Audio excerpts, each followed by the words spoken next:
జగన్ ఎన్ని జనములు ఎత్తినా డిఎస్సిని ఆపలేడు రాబోయ్. ఎందుకంటే పారదర్శిగా నేను నడిపించాను. గతంలో పడిన కేసులని తీసుకుని ఏ ఇంజిన్ లో పెట్టి ఏ కారణాల వల్ల కేసు పడింది, సబర్బాల్ జడ్జిమెంట్, హారిజాంటల్ వర్టికల్ రిజర్వేషన్ అంటే ఏంటి, నేను వెరీ కాంప్లికేటెడ్ సబ్జెక్ట్ అని నేను ముందర నేర్చుకుని స్టడీ చేసి పర్ఫెక్ట్ నోటిఫికేషన్ వేసి భారతదేశ చరిత్రలోనే ఎక్కడి జరగని విధంగా మేము నోటిఫికేషన్ చేసాం. అందుకే 150 రోజుల్లో 16,000 టీచర్ పోస్టులు భర్తీ చేసాం. మళ్ళీ టెట్ ఎగ్జామ్ జరుగుతుంది, డిఎస్సి నోటిఫికేషన్ ఇస్తాం, మళ్ళీ డిఎస్సి ఎగ్జామ్లు జరుగుతాయి, మళ్ళీ టీచర్ అపాయింట్మెంట్ జరుగుతాయి. దాంట్లో ఎలాంటి సందేహం లేదు. మేము సాక్షి క్యాలెండర్ ఇవ్వట్లేదు, జాబ్ క్యాలెండర్ ఇస్తున్నాం. 10,000 ఉద్యోగాలతో జాబ్ క్యాలెండర్ ఇస్తున్నాం. దయచేసి నిరుద్యోగ యువకులు చెప్తున్నా, there is something called vertical horizontal reservation. First time horizontal reservation అమలు చేశాం. అది తెలుసుకోవాల్సిన బాధ్యత మీ పైన నా పైన ఉంది.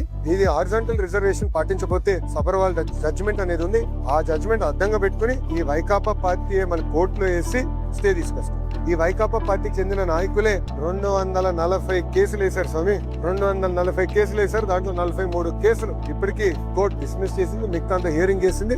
నేను పారదర్శకంగా నడిపించాం, మా డిపార్ట్మెంట్ పారదర్శకంగా నడిపించింది. నాకు ఎలాంటి సందేహం లేదు, ఫుల్ ప్రూఫ్ గా చేశాం. అండ్ వాస్తవంగా మీరు చూస్తే 5 సంవత్సరాలు జగన్ అధికారంలో ఒక డిఎస్సీ చేయాల, గ్రూప్ 1 నోటిఫికేషన్ ఇవ్వాల, గ్రూప్ 2 నోటిఫికేషన్ ఇవ్వాల, జాబులు భర్తీ చేయలేదు, ఒక ప్రభుత్వ ఉద్యోగం కూడా భర్తీ చేయలేదు. ఆయన పెద్ద పెద్ద మాటలు చెప్తారు. అసలు ఇంకేం అర్థం అవుతుంది సార్? ఒక డిఎస్సీ చేస్తే వర్టికల్ హారిజాంటల్ రిజర్వేషన్ ఏంటో ఆయనకు అర్థం అవుతుంది. ఒక డిఎస్సీ చేయకుండా, ఒక్క టీచర్ పోస్ట్ ఇవ్వకుండా మా పైన మాడే హక్కు మీకు ఎట్టొచ్చింది స్వామి? మీరు ముందర సబ్జెక్ట్ తెలుసుకోండి. ఆయన ఏమన్నాడు, అసలు ఎక్కడ మేము రిజల్ట్స్ బయట పెట్టలేదు, మళ్ళీ ఆన్లైన్ ఆయనే ఓపెన్ చేసి చూపించాడు ప్రెస్ మీట్. మీరు చూసారు లేదు?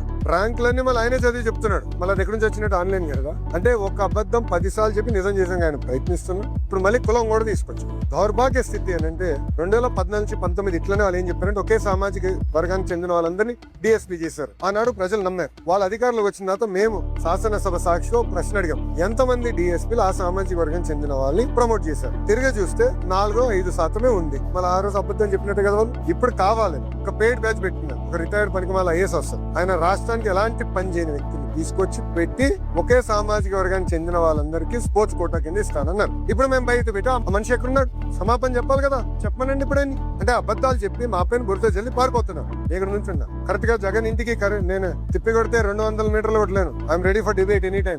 రమ్మని చెప్పండి, I'm ready for debate and discussion. అంతేగాని ఏసీ రూముల్లో కూర్చుని మాకు లెక్చర్లు ఇవ్వాల్సిన అవసరం. వాస్తవాలంటే బయట పెట్టి ఒకటని నేర్పించడం. అయ్యా 240 కేసులు వేసి ఎందుకు ఆపలేదు? డిఎస్సీ ప్రాసెస్ పారదర్శకంగా నడిపించాం. స్పోర్ట్స్ కోట కూడా పకడ్బందీగా నడిపించాం. మేము కమిటీ కూడా పెట్టాం. ఎవరికైనా అన్యాయం జరుగుతుంటే మీరు ఇలా కమిటీకి చెప్పండి.